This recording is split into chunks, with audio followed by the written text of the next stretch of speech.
right, welcome to another show brought to you by Coca-Cola. Great to have your company once again. Andrew, how are you, buddy? I am great, and I'm great because we're here at Sir John Guy's Stadium, and in the background, as you can see, we've got all the kids of NCD here taking part in the NCDC Pikanini Pillai program. It doesn't get much better than this, Killian. Man, I tell you what, very colourful, you know, and there's probably about 1,000 kids out here at the Sir John Guy's Stadium having a great time, and of course, it's a good thing to keep themselves busy during the holidays. Definitely. Congratulations to NCDC, John Bueno and Keela Dick, and of course the governor for putting on this great initiative, keeping the school children busy while it is their school holidays.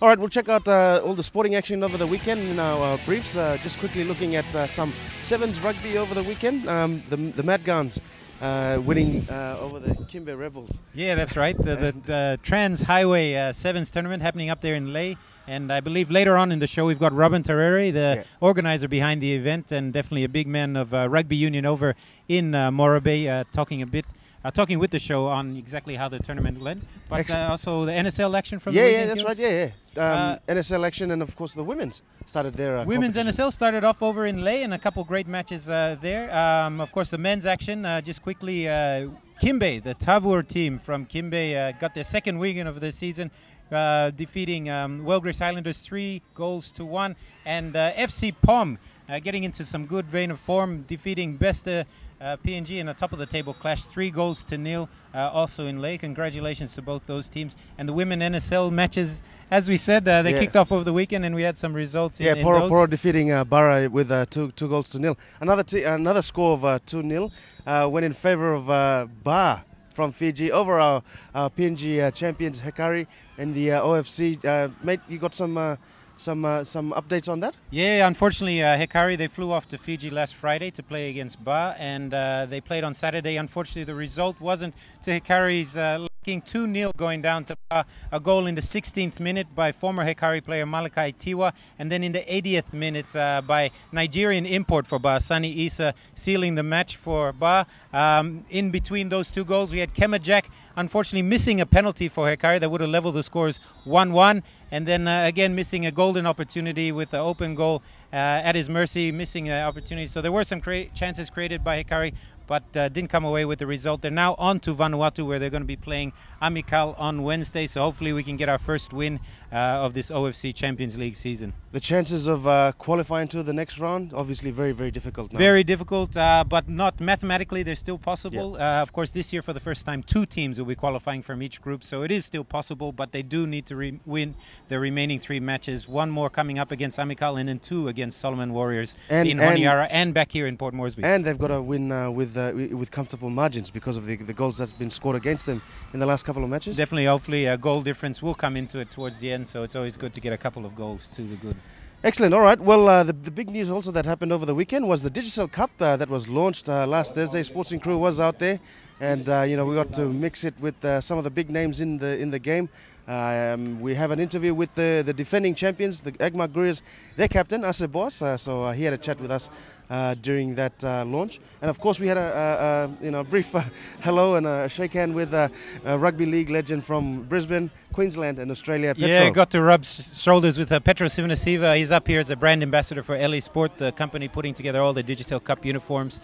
And it was great for him to come up and add a bit of a flavor to the Digicel Cup launching that happened last Thursday, and also have a little chat about him. The Kumals, he reckons Mal Meninga is a good thing for the game here in Papua New Guinea, and hopefully he'll bring some benefits in the World Cup. He also said that he's not ruling himself out for also taking part in the World Cup, not donning the Kangaroos jersey that he's done so throughout his career, but donning the Fiji Batis uniform. So that's something to look out for. You heard it first here on Sports Scene. We might see Petro Sivanasiva at the 2013 World Cup as part of the Fiji team. He's of course enjoying his football still, playing for the Redcliffe Dolphins down there in the Queensland League, the league that we're trying to get a team in from Port Moresby. So that should be another something exciting in the future of rugby league. But again, great to have Petro Sivanasiva chatting with Coca-Cola Sports Scene over at the Digicel Cup launching last week. Excellent stuff. All right, we'll go to our first break here on the show. On the other side, we're going to be talking to Agma Gurias, the defending champions of Digicel Cup, their captain, Ase Boas, right here on Sports Scene. Stay with us.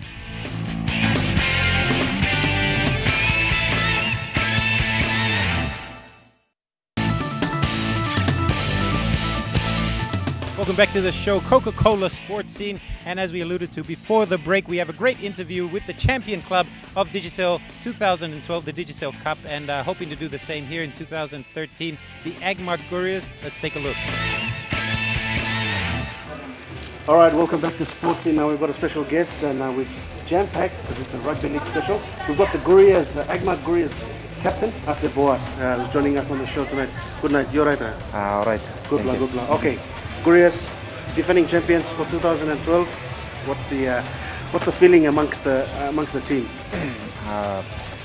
Feeling I'm all right. All boys been really deserve the cup last year, but there is more room to improvement. So the feeling was right last. Leading up to the grand final and obviously going up throughout the season, what was the talking that was going on amongst the players? How did you guys motivate yourselves to eventually get to the final goal and win the trophy last year? Okay, talking around the team was to work on our basics. Yeah, the basics was the very important thing that our coach was most emphasized on. Yeah, so all of our training, we basically go back to the basics. Good stuff. Yeah. Good stuff. And obviously, leading into this season for 2013, you had a very good preparation off-season. As soon as the cup finished, you took a little break and got back into training, and then you had the North Queensland tour. That was very good for you guys, huh? Yeah, that was a very good experience also for the boys. Throughout last season, we came through. We came at the top. We got the cup, but we will work on our mistakes, our weak areas, and we improve on that, and we test it on our tour down at Queensland, and it really works. So that was. So what's the biggest part of your game that you think you got working right on the North Queensland tour? The main thing that we work on is on the disciplined football. We need to be disciplined most of the time in the field. Mistake-free, yeah? Mistake-free. Yeah. And cut down on cut down everything, drop balls and missed tackles, everything. And that's what we work on, and that's what we come out. Good stuff. All right. Well, 2013, you're the defending champions, and a lot of teams are going to be after you, and they're going to try and break you down. They're going to try and figure out a weakness or a way to defeat you guys. You prepared yourselves all right for that? That was our main focus for this year. We know that we are the champ, and this year will be not a easy task for us to retain the cup. So we look forward for a big challenge against the other teams. They know that we are the top team last year, and they will come strong on us. So we prepared for that. We've had a lot of support, off the field as well. Huh? Yeah. The players themselves work well together, but it doesn't happen without the good support that you have. The sponsors, all your supporters, everybody. Yeah, that's the main thing that really boosts the team is our sponsors.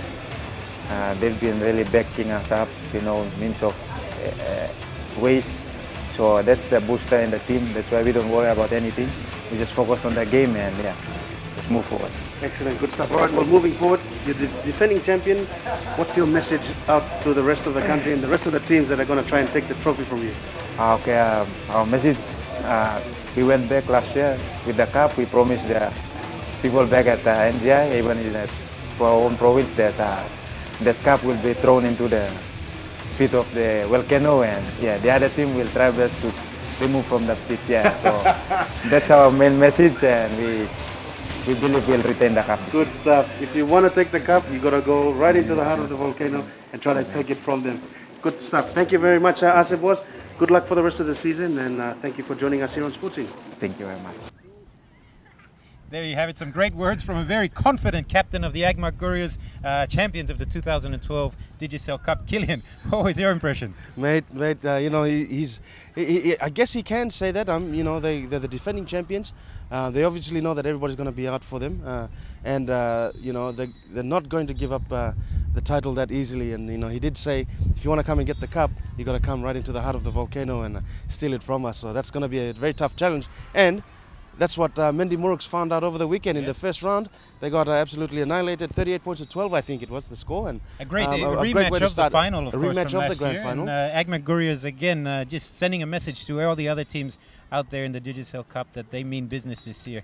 Another team that looks like they mean business, the Port Moresby Vipers, overcoming the Hello Wigman, the new franchise Hello Wigman, going down here in Port Moresby to the Vipers. Great start for the Vipers. Congratulations to all the other teams that posted victories over the weekend, and we're looking forward to another great season of rugby league in the Digicel Cup. We're going to go to a break, but when we return, we're talking rugby union here on Coca-Cola Sports Scene.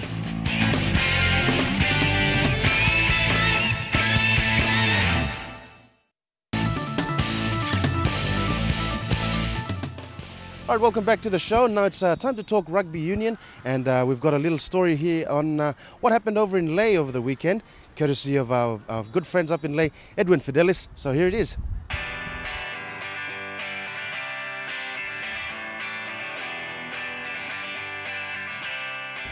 Especially maybe I've been starting me belong New Guinea for the Momase region, but now me play extending along Highlands, along New Guinea Islands one time.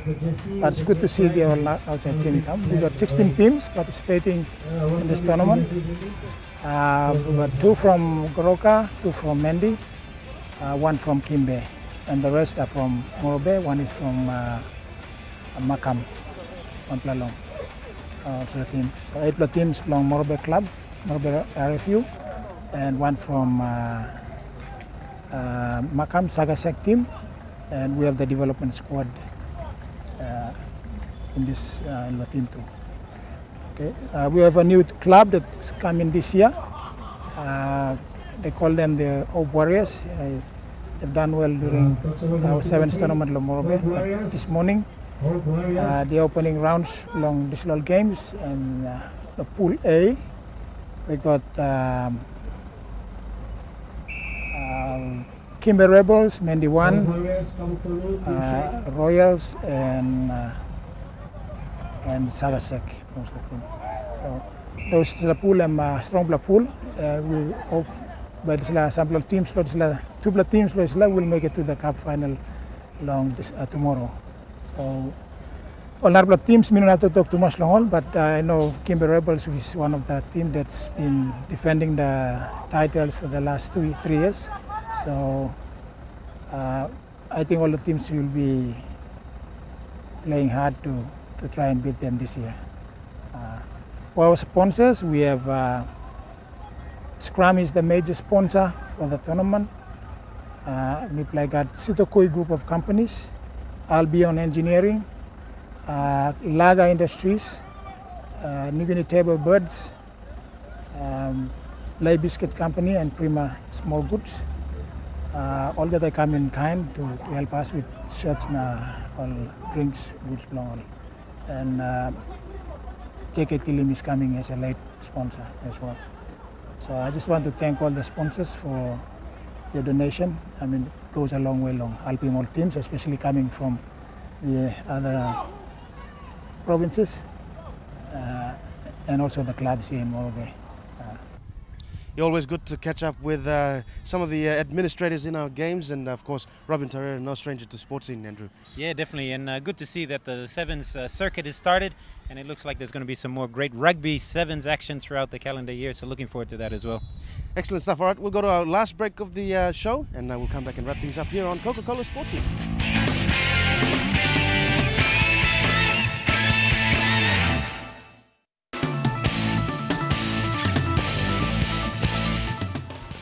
Yeah, all right, so it's time to wrap up the show for another week, and we've had rugby league, we've had rugby union. Other things have been happening as well over the week, Andrew. Yeah, it has been a busy week. We had karate with their 6th Open PNG titles happening at Ella Murray here in Port Moresby over the weekend, and some great action from the youth all the way up. We had the kata happening on Saturday, and then the full contact kumite happening on Sunday yesterday. So good to see all the karate kids, we'll just put it that way, enthusiasts, going out there. Yeah.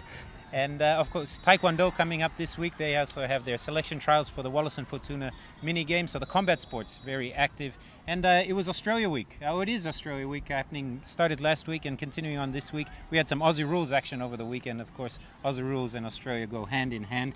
And some international sporting news, Black Caviar Big win over the weekend.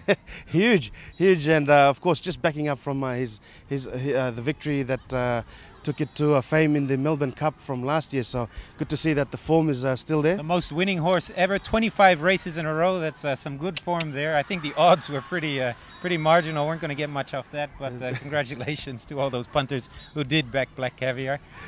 Excellent stuff. Also, the SB Sports Awards, that's obviously closed the nominations.